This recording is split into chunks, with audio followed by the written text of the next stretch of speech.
les debería aparecer, acá ya está grabando, así que Nelson, cuando quieras, podés empezar. Bueno, ¿tengo que hacer algo o no, no? No, bien, No, presentás y dale. Bueno, muchísimas gracias por la oportunidad de dar una charlita para el IATE extendida a las 3A.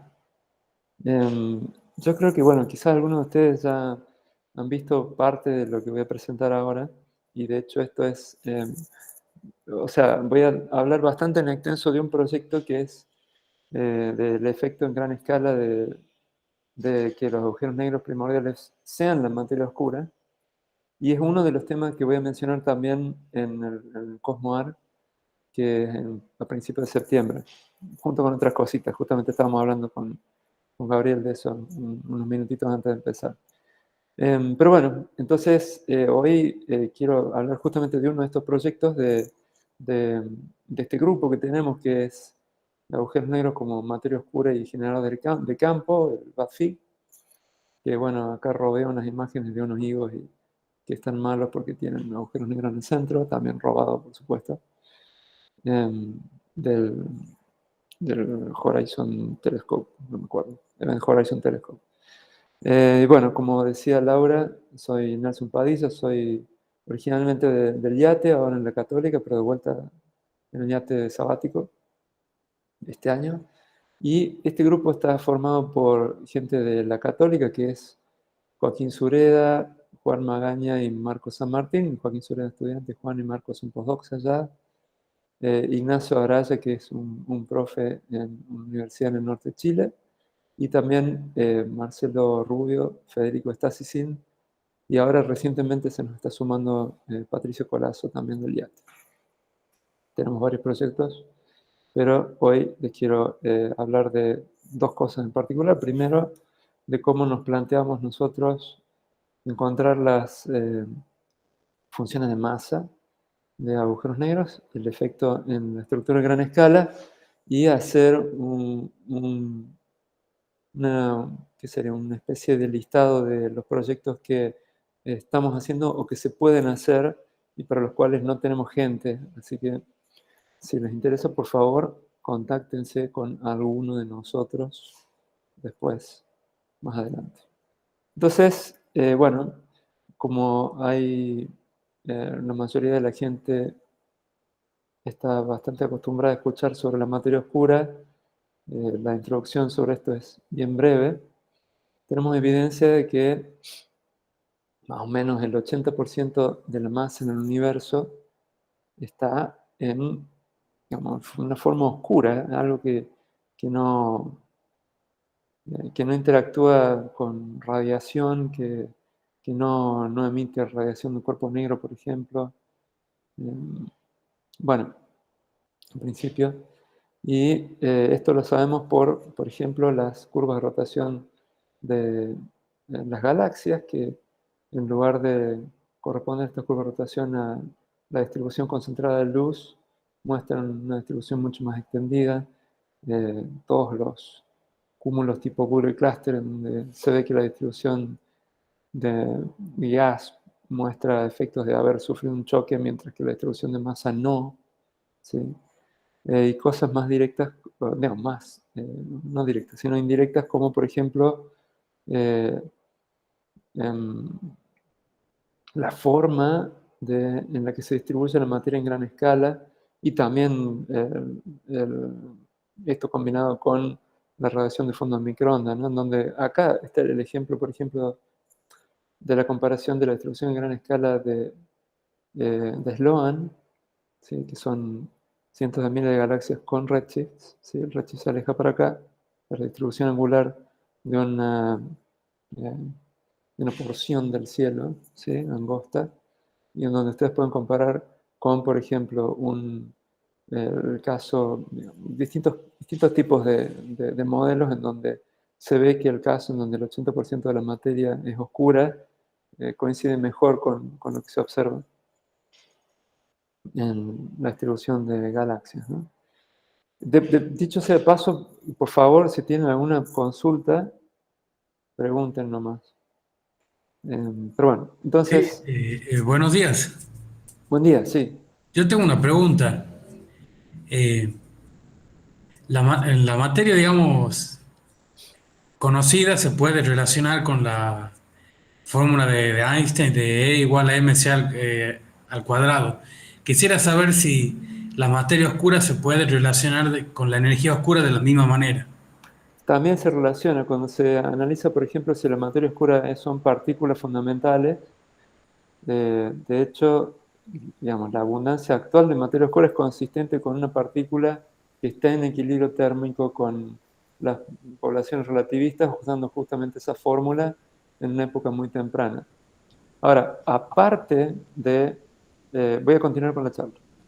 Aparte de partículas fundamentales, también pueden ser, por ejemplo, otro tipo de objetos que no sean partículas fundamentales, ¿está? Y bueno, justamente con las detecciones de LIGO, de agujeros negros binarios de alta masa, como estos que están acá, la gente se volvió a interesar un poquitito en los agujeros negros primordiales, porque en principio estas masas son un poco altas para ser producidas solamente por muerte de estrellas, ¿no? Entonces, si no vienen de muerte de estrellas, ¿qué otro mecanismo ha pensado la gente para formar agujeros negros? Y son mecanismos que ocurren muy temprano en el universo por distintos procesos.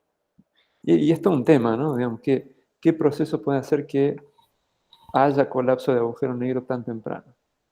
De hecho, bueno, este es solamente creo que es el primer run, sí, es el primer run de LIGO. Después los runs siguientes de LIGO, LIGO Virgo, han mostrado algo muy parecido, en donde hay una gran abundancia de mergers, agujeros negros, incluso más masivos que estos, ¿no?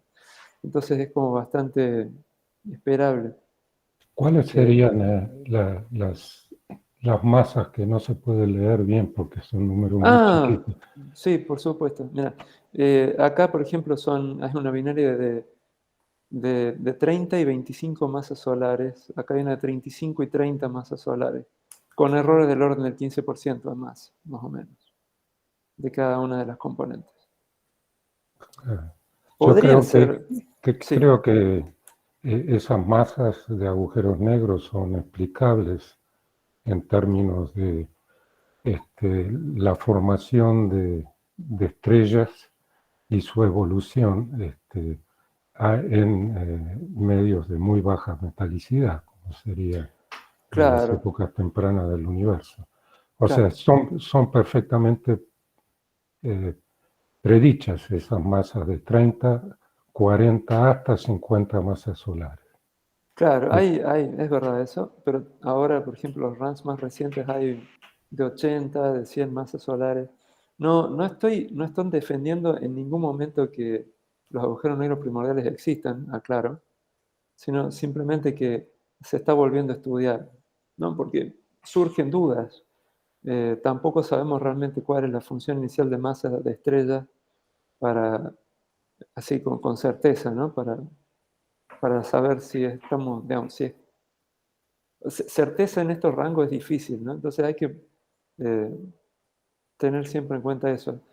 Lo que nosotros hacemos es simplemente estudiar qué consecuencias tendrían, y de hecho mucha gente lo ha empezado a hacer debido justamente a que estos números son posibles, ¿sí? Em, pero em, hay otras posibilidades también, como agujeros negros primordiales. Entonces, de hecho, esta posibilidad despertó muchísimo interés. Hay un aumento brutal del número de papers que empiezan a reanalizar las consecuencias de que la materia oscura esté en la forma de agujeros negros, ¿no? Porque bueno, o sea, no se sabe realmente si la materia oscura, digamos, qué es. ¿Sí? Así que, bueno, de hecho, a principios de este siglo, ¿sí? El proyecto Macho hizo un análisis de qué pasaría si la materia oscura estuviera en objetos compactos, y en principio se descartaron en un 100%, ¿está bien? O sea, se descartaron que fuera el 100% de la materia oscura. Pero cuando uno se pone a ver, por ejemplo, el rango de masa de agujeros negros que están constreñidos por observaciones de lentes gravitacionales débiles, que es lo que está mostrando en este gráfico de la fracción de la materia oscura en agujeros negros de esta masa que está en el eje X aquí. Fíjense que la escala es logarítmica. Ahí sí, uno ve que, claro, estaban descartados, pero en un rango de masa bastante acotado, que va más o menos desde el orden de las decenas de masas solares hasta 10 a la menos 8 masas solares, más o menos. ¿Sí? A diferencia de los agujeros negros estelares que tienen que tener una estrella como progenitor de un rango de masa bastante acotado, el agujero negro primordial no tiene esas cotas, puede ser muy pequeño o brutalmente grande, ¿no?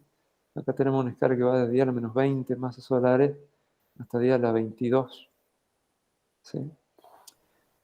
Así que bueno, con estas detecciones del LIGO, en un rango que sí, podría igual venir de estrellas de muy baja metalicidad, la gente empezó a revisar esto de vuelta. ¿Sí? Y de hecho, en estos últimos años surgieron cotas muy fuertes sobre agujeros negros muy pequeños y muy grandes también, debido, por ejemplo, a efectos de estructura en gran escala. Y hay alguna ventana donde todavía hay dudas, porque básicamente todos estos constraints son ver procesos físicos que se verían afectados si es que hubiera agujeros negros por encima de una cierta abundancia, ¿no? Como el caso de los eventos de lente gravitacional, microlentes, ¿no? En realidad dije débil, pero en realidad es microlente, que es ver el cambio del brillo de una estrella debido al pasaje cercano por la línea de la visual de un agujero negro, ¿sí? Por la lente gravitacional de ese agujero negro sobre esa estrella. Entonces, mientras mayor la abundancia, mayor debería ser la frecuencia de detección de esos eventos. Si no se ven esos eventos es porque no hay tantos. Lo mismo, por ejemplo, con las de estrellas de neutrones, que deberían verse fluctuaciones en las propiedades de estrellas de neutrones si es que hubiera efectos de agujeros negros. Deberían verse, por ejemplo, que las galaxias no pueden ser tan angostas si pasan agujeros negros de muy masivos por estas galaxias desde sus halos de materia oscura, ¿no? Etc. Entonces hay muchas mediciones, pero absolutamente todos estos límites son para lo que la comunidad llama distribuciones de masa monocromáticas, es decir, son para el caso en el que toda la materia oscura o toda la fracción que se pone en este gráfico está en agujeros negros de una masa única. Entonces, hay otras posibilidades, y es que en lugar de tener un gráfico como este, en donde tenemos abundancia en el eje Y en función de masa, en lugar de tener algo que es muy angosto, que sería el caso de agujeros negros de prácticamente una única masa, tuviéramos una distribución extendida como esta distribución roja que vemos acá, que es una tipo función Schechter, por ejemplo. ¿Sí? Entonces, el primer trabajo que les quiero contar es justamente un trabajo de Joaquín Sureda, que es este alumno nuestro de la Católica, en donde él ve cómo podríamos obtener funciones de masa extendidas, pero muy anchas, ¿sí? De fluctuaciones primordiales. Esto, hay varios grupos que han hecho esto, pero ya voy a ir al detalle de cuál es la diferencia principal con el resto de los trabajos que se han hecho, ¿sí? Entonces, hay dos opciones. Una es que después de la inflación, ¿sí? Quedan estas fluctuaciones. Son fluctuaciones suficientemente altas para que se formen un agujero negro, pero ¿cuándo se forma el agujero negro? Porque, a ver, estas fluctuaciones, después de inflación, comienza, después de reheating, cuando termina la inflación, comienza una especie de nuevo tiempo propio en donde todas estas fluctuaciones tienen que volver a entrar en contacto causal. Pero hasta que entran en contacto causal, por las condiciones iniciales, estas fluctuaciones pueden seguir creciendo mientras estén fuera del horizonte.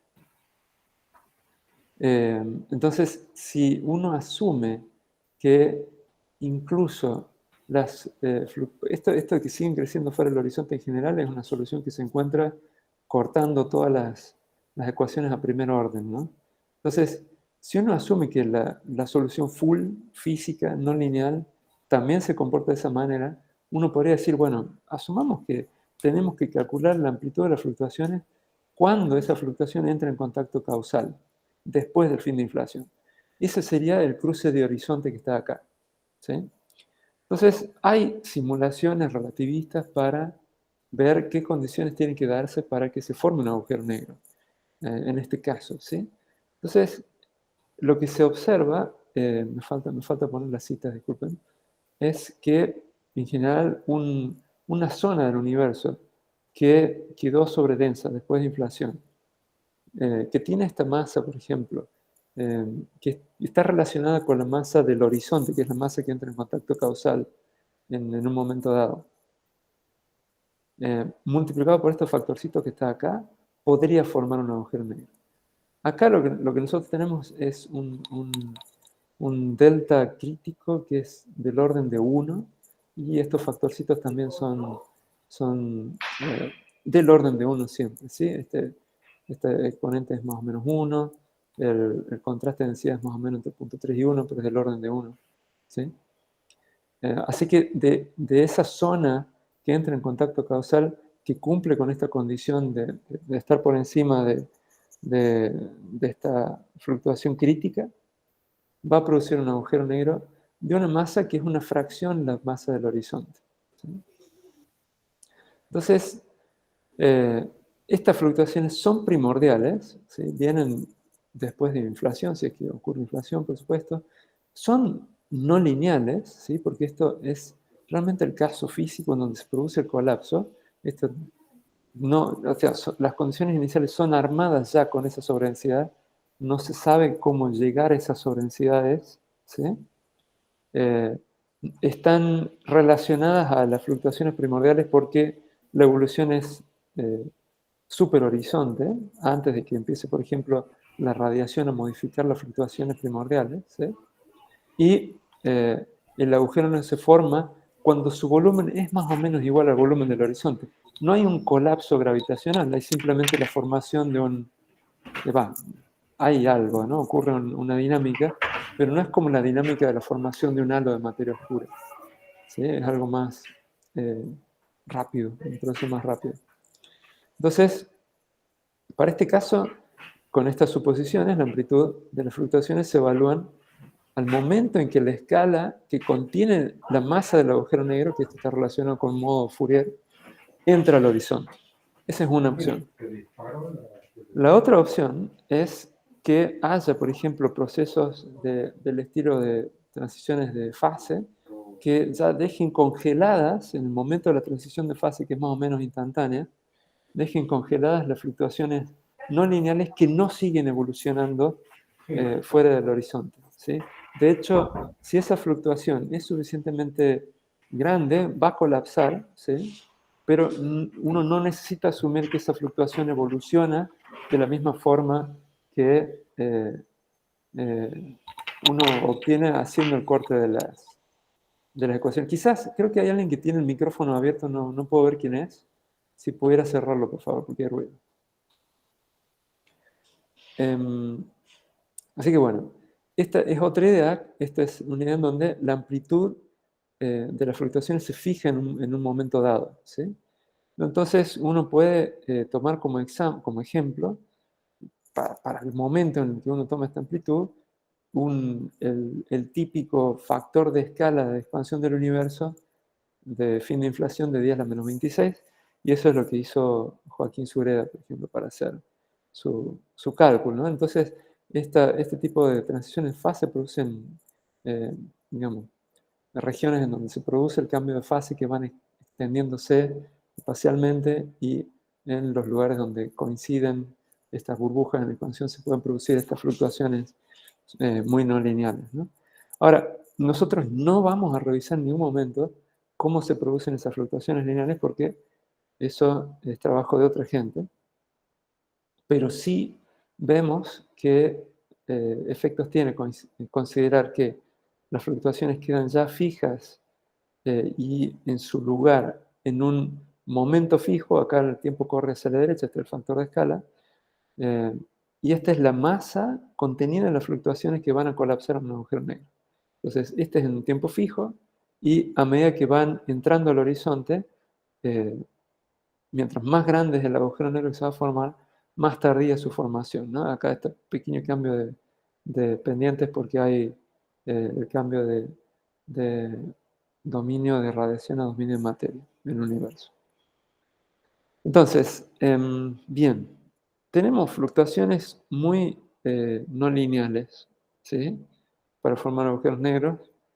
Nosotros tenemos algo que es solamente muy simple, evaluar fluctuaciones primordiales, que todavía no lo he dicho, pero que van a ser solo lineales, ya sea un tiempo fijo o a medida que aumenta el tamaño del horizonte. Entonces, una pregunta es, bueno, ¿cómo hacemos para lograr fluctuaciones del orden de 1? O sea, que la sobredensidad sea, o que la densidad de una región sea el doble que la densidad media. Eso no es fácil porque, por ejemplo, ya en el CMB, en el desacople, tenemos fluctuaciones que van del orden de 10 a la menos 6, 10 a la menos 4. En el fin de inflación, esto se traduce a fluctuaciones, creo que lo puse mal, es del orden de 10 a la menos 60. ¿Sí? Entonces, hay posibles efectos durante inflación estudiados por distinta gente que pueden dar aumentos de las fluctuaciones en 10 órdenes de magnitud, por ejemplo, o más. ¿Sí? Entonces, estos efectos, en cierta medida, no son realmente no lineales, porque son igual sujetos a muchas aproximaciones, pero son, en cierta manera efectiva, cuasi no lineales. ¿Sí? Por lo tanto, se los podría usar, y se usan, en efecto, para obtener abundancias de agujeros negros usando la teoría de Projector, que es lo mismo que se utiliza para calcular de forma aproximada la abundancia de halos de materia oscura en función de su masa. ¿Sí? Y bueno, y es justamente algo muy, muy común en la literatura, que se usan espectros de potencia aumentados por efectos durante inflación con Projector, utilizando las fluctuaciones físicas del orden de 1 para obtener abundancias de agujeros negros primordiales. Sí, por ejemplo, pueden ver los papers de Musco, papers de Klese, entre otros. ¿Sí? No es, desde nuestro punto de vista, esto todavía no está resuelto porque para poder hacer Projector, uno tiene que saber realmente si es que las fluctuaciones son gaussianas, incluso después de estos efectos, para poder usar Projector. Porque en todos estos papers usan la función de error, básicamente usan la integral de una gaussiana desde el delta de colapso a fluctuaciones infinitas para calcular la abundancia. Así que en lugar de hacer esto, nosotros simplemente tomamos fluctuaciones lineales. Ya les voy a contar cuál es la filosofía detrás de esta elección. ¿Sí? Entonces, este es básicamente el resumen, ¿no? Tomar fluctuaciones lineales para relacionarlas con el colapso. Entonces, como veníamos diciendo, tiene que ser fluctuaciones primordiales, así que tenemos que hacer un espectro de potencia primordial con amplitud medida por Planck, por ejemplo, para el fondo de radiación de microondas. Lo que sí permitimos es que haya un cambio en la pendiente del espectro primordial en escalas no observables, que es algo que ya es un efecto, digamos, que depende del campo del inflatón, por ejemplo, pero no, nos hemos permitido llegar hasta ahí, básicamente. Pero no a cambios bruscos de la amplitud en escalas particulares, que son los efectos más no lineales que yo les contaba hace un rato. ¿Sí? Que se podrían considerar de forma efectiva como más no lineales. ¿Sí? Tomamos entonces el método estándar utilizado directamente para abundancia de halos, pero en términos muy básicos, ¿no? O sea, no estamos tratando de sacar halos solamente, estamos tratando de usarlo para agujeros negros primordiales. Utilizamos una función ventana top hat en un espacio de Fourier permitimos el índice más alto para el espectro primordial, ¿sí? A partir de una escala de K de 10 sobre megaparsec. Está marcado el espectro primordial en función de el número de onda, el vector de onda, la amplitud, el módulo del vector de onda acá abajo. Y el espectro medido por Planck es básicamente K a la NS, donde el NS es el índice espectral de que es más o menos 0.96. Y a partir de esta escala nosotros permitimos que ese índice sea mayor, ¿sí? Eso lo llamamos un índice azul. Y azul porque aumenta la amplitud del espectro en las frecuencias mayores, ¿sí?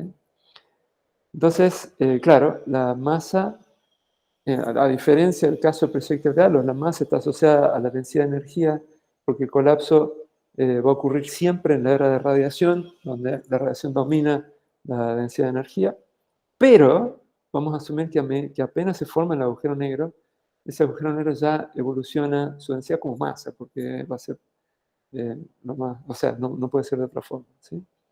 Y otra diferencia importante con Projector de Nelson, Halos, sí, perdón, una pregunta. Mario. Esa masa, digamos, que tenés al final, ¿qué fracción del 26% podés usar? O sea, porque todos los constraints que hemos escuchado siempre de que no podría ser bariónica porque tendríamos señales por todos lados, digamos. ¿Con cuánto te quedas? Nosotros dejamos la fracción de la materia oscura en agujeros negros libre y después calculamos cuál puede ser la máxima. ¿Y cuánto más? ¿O Y es un de- misterio hasta el final del seminario? ¿O lo puedes decir ahora? No, o sea, hay unos parámetros Projector que te permiten el 100%, con los constraints que hay hoy. Los aceptados. Si no, igual queda una ventana. Hay ventanas del 100%. Ahora, otro parámetro que hay que agregar es justamente cuál es la fracción de toda la energía del universo en un momento dado que colapsa el agujero negro. Y en particular es la fracción de esa zona sobredensa que colapsa. Porque eso no hace falta hacerlo con los halos de materia oscura, porque colapsan en la materia, ¿tá? Pero estos colapsan en la radiación, en donde la radiación sigue evolucionando en su densidad de energía de una forma muy distinta a la de los agujeros negros. Entonces, hay algunos parámetros extra en este proyecto lineal para agujeros negros, primordiales, ¿sí? Entonces, la idea, la filosofía, si queremos decirlo de alguna forma linda, es explorar cuál es el espacio de parámetros lineal que nos da, por ejemplo, una población interesante desde el punto de vista físico, de soluciones lineales, y ver después si es que se pueden reconciliar con los distintos modelos de fluctuaciones no lineales de la gente que trabaja con este tipo de modificaciones de fluctuaciones en eras muy, muy tempranas, ¿sí? Entonces, ese es como nuestro objetivo acá. Estos no son modelos físicos de cómo cambia el espectro de potencia, solamente una aplicación de teoría lineal para obtener abundancia, para comparar después con distintos constraints, para ver si es que alguna parte de este espacio lineal se puede utilizar en realidad, ¿tá? Porque si queda completamente borrado todo, como ya sabemos que no ocurre, decimos, bueno, ok, olvídate de lo lineal, hay que pensar solamente en procesos muy específicos que permitan esto.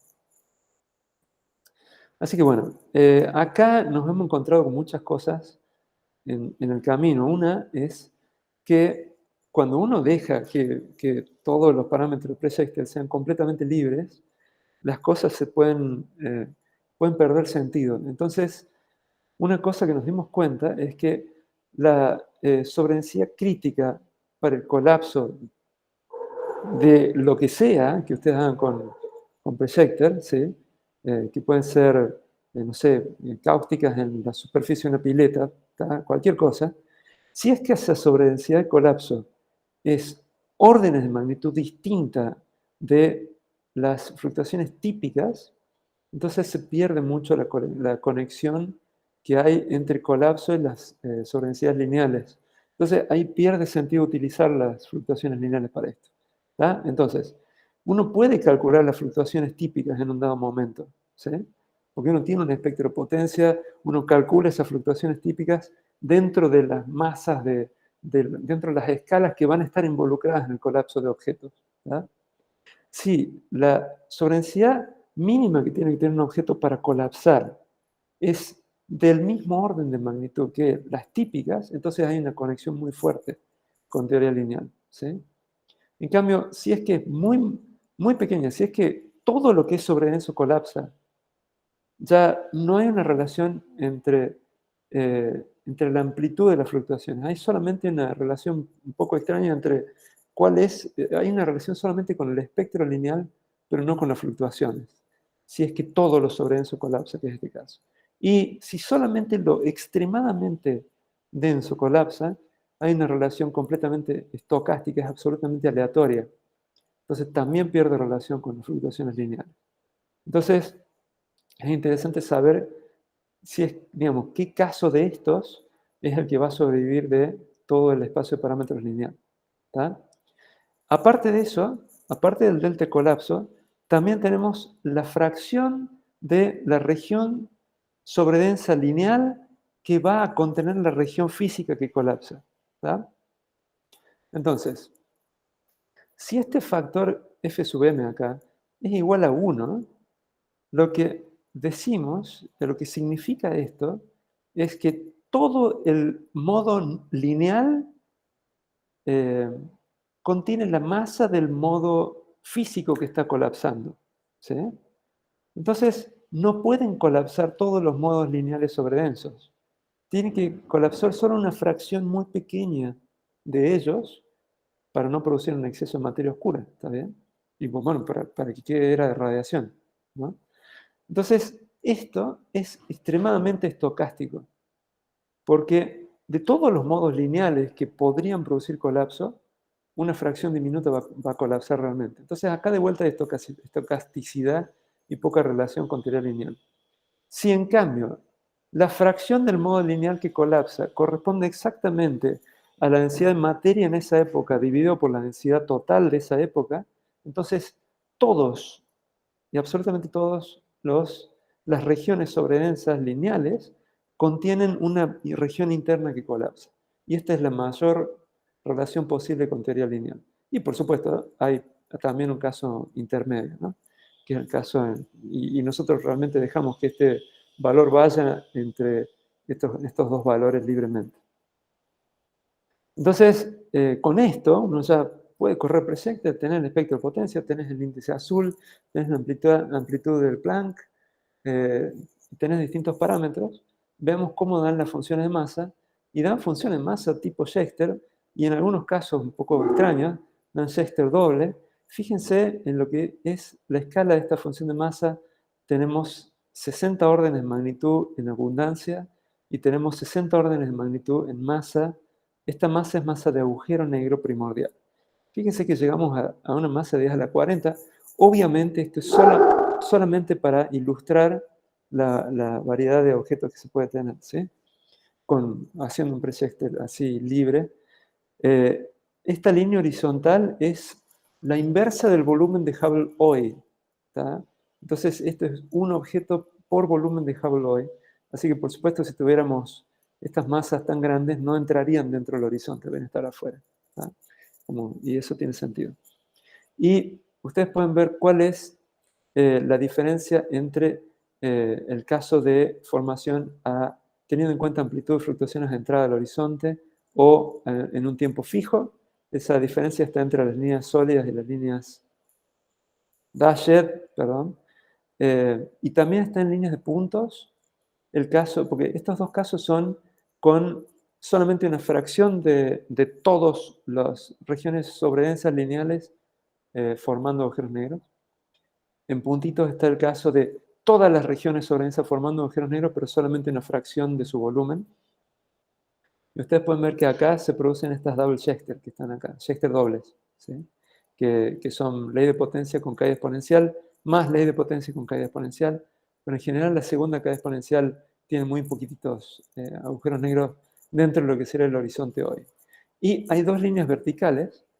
Los agujeros negros, en principio, deberían tener digamos, hay termodinámica de agujeros negros, tienen una cierta temperatura, por lo tanto pueden emitir radiación, esta es la radiación de Hawking. Debido a esa radiación, son más calientes los agujeros negros más pequeños, de menos masa. Hay ciertos agujeros negros que, si existieran desde el principio del universo, deberían haberse evaporado ya, y son agujeros negros de más o menos 10 a la menos 19 masas solares, así que no debería haber objetos debajo de esta línea hoy. Y además, también tenemos la masa del horizonte acá. No queremos agujeros negros como la masa del horizonte, porque sabemos que la materia oscura actúa como un fluido más o menos continuo, ¿sí? Dentro de lo que se puede saber, dentro de la galaxia. Entonces, tiene que tener en promedio una masa mucho menor, no solo la del horizonte, sino también la masa de la galaxia que anda por acá. ¿Está bien? Entonces, como que esta línea negra, estas dos líneas negras, podrían ser funciones de masa razonable, y esto debería salir naturalmente, debería quedar naturalmente descartado una vez que veamos cuáles son digamos, el resultado de aplicar los constraints observacionales sobre la abundancia de este tipo de objetos. ¿Está? Bien. Entonces, bueno, otra cosa, mientras mayor el índice azul, lo que ocurre es que la función de masa se hace más plana. Entonces, índices azules muy grandes no son muy convenientes.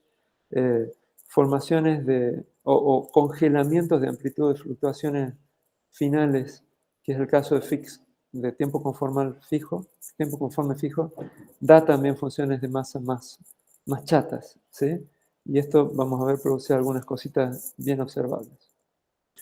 Así que vamos ya a cuál es el efecto de este tipo no solamente de este tipo de distribuciones de masa, que son bien extendidas con decenas de orden de magnitud de posibilidad de masa de agujeros negros, sino también de las monocromáticas, ¿sí? De todos los agujeros negros de la misma masa, sobre la estructura en gran escala. ¿Está? Entonces, lo que nosotros pensamos cuando empezamos con este proyecto fue que si los agujeros negros son la materia oscura del universo, son mucho más discretos que materia oscura en forma de partículas fundamentales, así que esto agrega un ruido Poisson espacial al potencial gravitacional, lo que cambia la estadística cambia básicamente la estadística del campo de densidad de materia en tiempos tardíos, ¿sí? Entonces, dijimos Poisson, así que muchos de ustedes deben estar familiarizados con que una distribución aleatoria va a tener una distribución discreta, aleatoria, espacial, va a tener una distribución de masa que va a tener un ruido en su densidad que es proporcional al inverso en su densidad de número. Entonces, estas dos líneas que yo les mostraba acá, ¿sí? Que las van a ver siempre representadas como M sub E, de masa evaporada, y bueno, acá hay una masa del horizonte, pero la masa que vamos a mostrar es la masa del agujero negro del que solamente podemos encontrar uno por horizonte, 1pH le hemos puesto, porque, bueno, ¿qué le vamos a hacer? Esta masa y estas dos masas van a limitar y van a cambiar la cantidad de masa que va a haber dentro del horizonte desde el momento de la formación de los agujeros negros hasta el presente, ¿sí? Porque bueno, a medida que pasa el tiempo vamos a tener menos agujeros negros porque se van a ir evaporando los pequeños, y vamos a ir teniendo más agujeros negros porque van a ir entrando agujeros negros que son menos frecuentes, que tienen densidad de número menores a 1 por el tamaño del horizonte, sobre todo en tiempos tempranos, cuando el tamaño del horizonte es chiquitito, ¿sí? Entonces, esto va a cambiar tanto la densidad de número como la densidad de masa de agujeros negros, y eso está mostrado en estos gráficos de la derecha. Esto está hecho para funciones de masa extendidas, que es el único caso en el que esto tiene alguna importancia, ¿sí? Algún significado. Entonces, acá hay dos ejemplos con dos índices azules distintos para cruce de horizonte y tiempo conforme fijo, para masas características, la masa del quiebre del Schechter de los agujeros negros primordiales, de 10 masas solares y 10 a la menos 19 masas solares. Por el efecto de la evaporación, cuando ustedes pasan de redshift 1000 a 0, esto es logaritmo redshift, esta es densidad de masa dividido densidad de masa hoy. Vemos que en el caso de que hay muchos agujeros negros pequeños, por la evaporación se puede cambiar la densidad de masa dentro del horizonte desde desacople hasta en un factor 3, que es una brutalidad, ¿sí? Así que esto ya lo podemos descartar por sentido común. No se ve tanto en el caso de agujeros negros que tienen una masa de corte mucho mayor, ¿sí? En donde los agujeros negros pequeños no son tan importantes. Ahora, en la densidad de número, este es un gráfico similar al de arriba en función del logaritmo del redshift, pero que muestra el cociente de la densidad de número de agujeros negros dividido la densidad numérica hoy. Se ve que el cambio puede ser de un factor 3, incluso para distribuciones de masa que contienen agujeros negros masivos. Y esta es la densidad de número que entra en el ruido Poisson.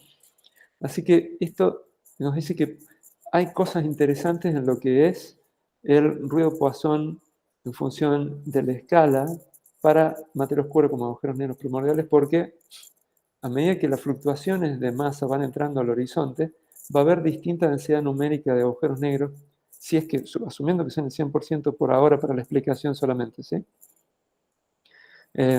Si asumimos que son todos agujeros negros, entonces estas fluctuaciones que entran al horizonte y radiación empieza a tratar de borrarla, van a tener distinta densidad de número de agujeros negros. Estamos pensando en épocas muy tempranas, así que esto hay que extenderlo hasta redshift mucho más alto, ¿sí? A este gráfico. Entonces, eso uno tiene que tenerlo en cuenta en el espectro de potencia. Así que fíjense que cuando veamos este factor de Poisson de ahora en adelante, el n va a depender del redshift, ¿sí? Porque el n depende del redshift para distribuciones extendidas. Entonces, vamos directo al espectro de potencia, nos metemos ya en el espacio Fourier, ¿sí? Una distribución discreta de masa está afectada por ruido Poisson, y esto puede afectar el potencial gravitacional siempre y cuando la masa sea la que domina el potencial gravitacional. Por lo tanto, esto es más o menos después, o, digamos, a partir del momento de igualdad de materia y radiación, ¿sí? Entonces, tenemos un crecimiento posible, o sea, una vez que las fluctuaciones de masa afectan el potencial, ya podemos asumir que crecen, y vamos a asumir que crecen de la misma forma de teoría lineal, ¿sí? Entonces, esta ecuación que está acá nos asegura que las fluctuaciones de Poisson crecen de acuerdo a el factor de crecimiento lineal de fluctuaciones en la época de materia, desde la época de igualdad de la materia, ¿sí? A no ser que esa fluctuación entre dentro del horizonte después de ese momento, que también puede ocurrir, ¿sí? Entonces, hay una dependencia con el número de onda y el redshift para el crecimiento de las fluctuaciones de Poisson. Entonces, un espectro de potencias que corresponde solamente a las fluctuaciones de Poisson, que tienen efecto en el espectro, tienen efecto en el potencial gravitacional, tendría esta forma que está acá. Acá hay un término adicional porque, digamos, esto que está acá es el caso de ruido Poisson para partículas, digamos, por una discretización de un campo en partículas de igual densidad, ¿sí? Así que hay una contribución extra posible si es que la distribución es extendida, ¿sí? Y finalmente el espectro de potencia total de la distribución de masa en el universo es, y esto es interesante, acá es el lambda CDM más el Poisson. ¿Y por qué es el lambda CDM? Porque Poisson simplemente es un efecto adicional al potencial por encima de digamos, los que dieron lugar, por ejemplo, al espectro primordial. El desarrollo, digamos, de la función de transferencia, o sea, de las modificaciones del espectro primordial hasta el espectro post-recombinación típico, que se hace, digamos, con campo, con todos estos códigos que resuelven ecuaciones de Boltzmann, es exactamente igual, porque en cierta medida, si los agujeros negros son la materia oscura, son mucho más masivos que las partículas, por lo tanto, son mucho más fríos que la materia oscura fría de partículas fundamentales, ¿tá? Entonces, en ese sentido, la modificación es el extra dado por las fluctuaciones Poisson al lambda CDM. ¿Está bien? Entonces, bueno, ¿qué es lo que pasa entonces con este factor extra que venía por las distribuciones extendidas de masa? Uno puede hacer una ecuación así solamente ilustrativa de cuál es la fluctuación de la densidad de masa de trazadores discretos que tienen una masa promedio dada, ¿sí? Y eso sería, uno podría escribirlo así, uno podría decir, bueno, esta fluctuación en masa es la fluctuación en densidad de número por la masa promedio más la fluctuación en la masa promedio en distintos lugares, ¿sí?, del universo, que si tenemos una distribución extendida, esto va a ser no cero, por la densidad promedio, ¿sí? En el caso de la distribución monocromática, la masa promedio es siempre exactamente la misma, entonces este término desaparece, pero tenemos que agregarlo para el caso de las distribuciones extendidas, que tiene esta forma que está acá. ¿Sí? Que, bueno, se puede obtener de forma numérica, nosotros lo hemos hecho de forma numérica, y está calibrada con simulaciones Monte Carlo para asegurarnos de que está todo bien calculado. Y podemos entonces ver finalmente cuáles son estos espectros. Acá está el resultado para espectros monocromáticos y para espectros extendidos. Esto está hecho Redshift 1100. Acuérdense que hemos utilizado crecimiento lineal de fluctuaciones, así que son espectros lineales. No llegamos en ningún caso a amplitud típica de fluctuaciones, que es lo que nos dice el espectro de potencia, iguales a 1. Estamos siempre por debajo, este es logaritmo, ¿no? Así que siempre estamos por debajo de esas fluctuaciones pequeñas, salvo acá, pero bueno, está fuera de escalas observables, ¿sí? Y solamente miren las líneas azules, que es el caso de evolución desde igualdad de materia. Tenemos, este es el espectro consistente con los parámetros de Planck, de lambda CDM, y este es el espectro Poisson con todos los efectos incluidos para el caso monocromático. Este es el espectro Poisson con todos los efectos considerando las distribuciones extendidas, ¿sí? Y en particular, el hecho de tener distribuciones extendidas puede hacer que las fluctuaciones sean órdenes de magnitud más grandes que no considerarlo, sobre todo cuando tenemos distribuciones muy planas de masa de agujeros negros, porque en ese caso la mayor parte de la masa en los agujeros negros está en los agujeros negros más masivos. Por lo tanto, si sacamos uno o dos de esos agujeros negros más masivos, aumentan muchísimo las fluctuaciones, ¿sí? Esa es la explicación. Y lo que nosotros vamos a hacer es pedir que en una escala k igual a 1, bueno, h son las parsec, tengamos un cambio máximo del 10% respecto de lambda CDM por agregar el efecto de Poisson a Redshift 1100. ¿Por qué? Bueno, porque sabemos que utilizamos este espectro de Planck en simulaciones y no vemos cosas muy desopilantes a Redshift 0 en estas escalas. Así que asumimos que el espectro lineal tiene que estar más o menos bien hasta esas escalas, que no son observables todavía a este redshift tan alto. Esa es nuestra suposición. Después tenemos otras formas un poco más cuantitativas de hacer cálculos. En particular, otra cosa que se puede hacer con el espectro lineal es calcular objetos no lineales actuales a los de materia oscura, ¿sí? Como es el caso de la función de masa de halos de materia oscura. Esto ya no es una función de masa de agujeros negros. Hay mediciones. Esta es una medición de la función de masa de los grupos de Sloan de Abdullah del año pasado, ¿sí? Y también podemos ver cuál es la amplitud del clustering de este tipo de objetos, de halos de materia oscura, en función de su masa. Esto es relativo a la amplitud de clustering de grupos de baja masa, porque no tenemos o sea, no sabemos exactamente cuál es el bias de un grupo de halos de materia oscura, ¿sí? Pero los puntitos son observacionales, ¿sí? Y las líneas son lo que uno obtiene para la función de masa de halos de materia oscura, procesándolos con la función de masa de Schaffner y Thorman,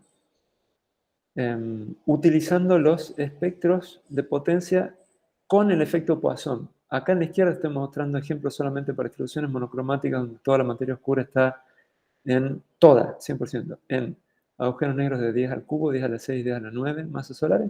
Como ven, rápidamente se pierde el acuerdo con las observaciones. De hecho, los agujeros negros de 10 a la 9 masas solares son ultra estocásticos, es casi distribución aleatoria de materia oscura, y bueno, brutal. También no habría... Es muy difícil conciliar esto con la existencia de enanas, ¿no?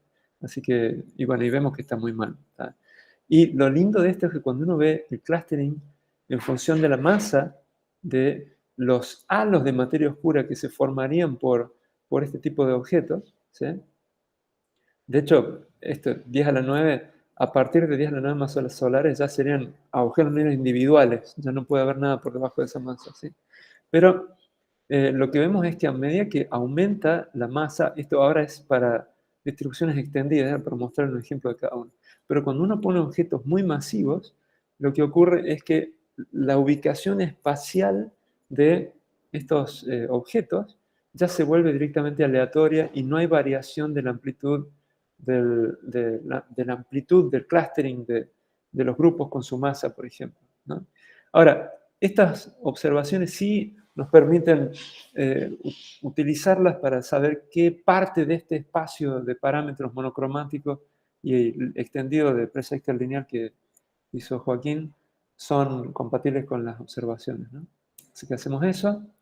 Como decía, pedimos que el 10% del espectro no cambie más que el 10% respecto del lambda CDM para calcular la fracción de masa en agujeros negros.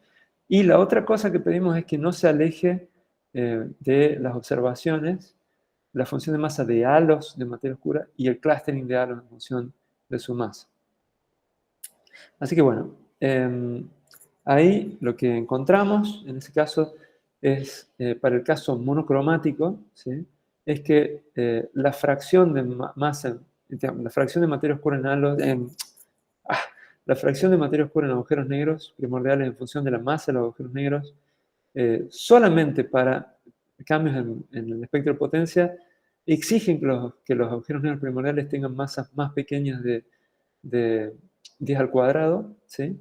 Por supuesto, hay muchas otras fuentes de restricción para el caso monocromático que no están puestas acá.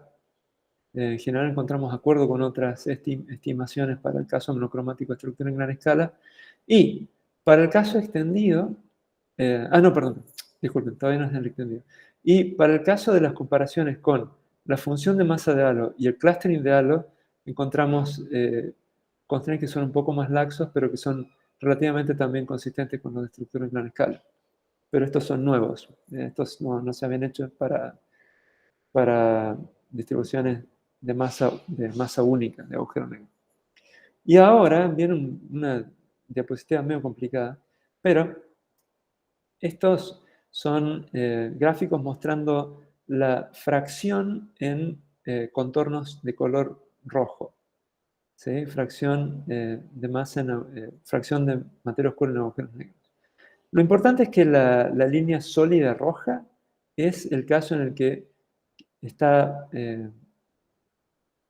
permitido el 100% de la materia oscura en agujeros negros para arriba constraints del espectro de potencia y abajo constraints de la función de masa y del clustering de halos, ¿sí?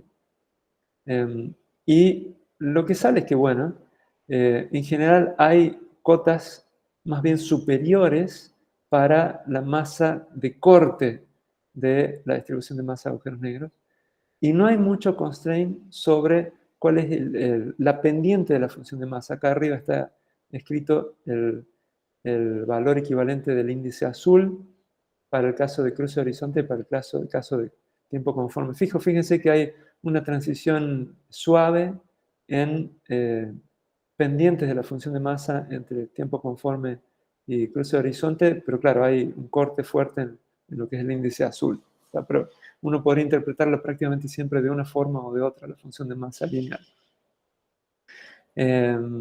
Ahora, esto que está en verde, que ustedes ven acá, es lo que sobrevive de todo este espacio de parámetros cuando ustedes tienen en cuenta todas las restricciones para distribuciones monocromáticas transformadas a este espacio de parámetros por Joaquín Sureda en su paper. Sureda et al. No, del grupo, ¿sí?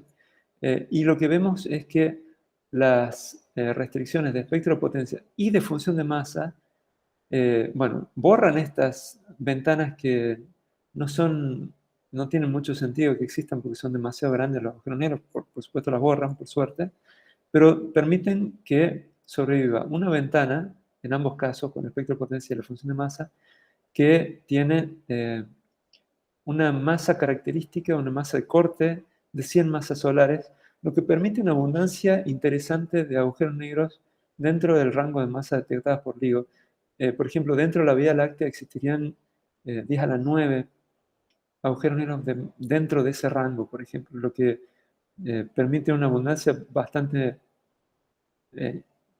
o sea, no sabemos porque no lo hemos calculado, pero da un buen número de objetos para que produzcan mergers, ¿sí? Y la otra cosa que nos encantó de esto es que en los dos plots, pero esta línea está puesta solamente en el plot de abajo, para el caso de la función de masa, la línea roja sólida que está puesta acá es el caso en donde el delta de colapso lineal es del mismo orden del delta típico de las fluctuaciones al momento en que colapsan estos agujeros negros. Entonces, esta franja que está aquí es muy interesante desde el punto de vista de conexión entre las fluctuaciones lineales y el colapso. Esta franja de más abajo, que contiene agujeros negros de masas de 10 a la menos 8 o menores, masas solares, sería el caso en el que colapsa casi todas las fluctuaciones que son positivas, que bueno, podría ser, igual está relacionada a la forma del espectro de potencia, pero estas ventanas que justamente dan también los agujeros negros para LIGO son muy interesantes. Bueno, me demoré un montón, pero quería mostrarles brevemente algunas cosas en progreso. Tenemos, justamente, tenemos que ver si es que estas ventanas, ¿sí?, tienen sentido con los espectros no lineales. Esa es una de las cosas. Queremos saber si son razonables, si se pueden hacer simulaciones super horizonte. Para esto, sí, habría que hablar con un grupo de simulación relativista. Evolución no lineal temprana de agujeros negros. Esto ya tenemos simulaciones subhorizonte de la radiación que queremos hacer con Patricio Colazo. Ya mandamos un proyecto con ISET para su beca. Ojalá salga. Y hay otras cosas que son muy interesantes. Por ejemplo, en CosmoAR les voy a contar sobre la posibilidad de que agujeros negros, sobre algo que aparentemente ocurre, que los agujeros negros primordiales deberían tener carga. Entonces, esto debería interaccionar con nubes ionizadas, ¿sí? Nubes H2. Entonces, uno podría buscar anisotropías galactrocéntricas en este tipo de nubes porque estos agujeros negros se comportarían como materia oscura y tendrían órbitas mayormente elípticas dentro de los halos de materia oscura, ¿sí? Es que hay un proyecto bien lindo para hacer, muy observacional, muy Fourier, ¿sí? Y, bueno, merger de binarias, contribución al feedback de formación galáctica por evaporación, contribución al cosmic ray background, a la fracción de hidrógeno ionizado en épocas tempranas para verlo con el Square Kilometer Array. Y bueno, los dejo acá con las conclusiones, ¿sí? Tenemos una ventana linda de este espacio de parámetros lineal que tiene agujeros negros para LIGO, Virgo Cagra, y tiene también una conexión fuerte con teoría lineal, y también tenemos una ventanita que es más consistente con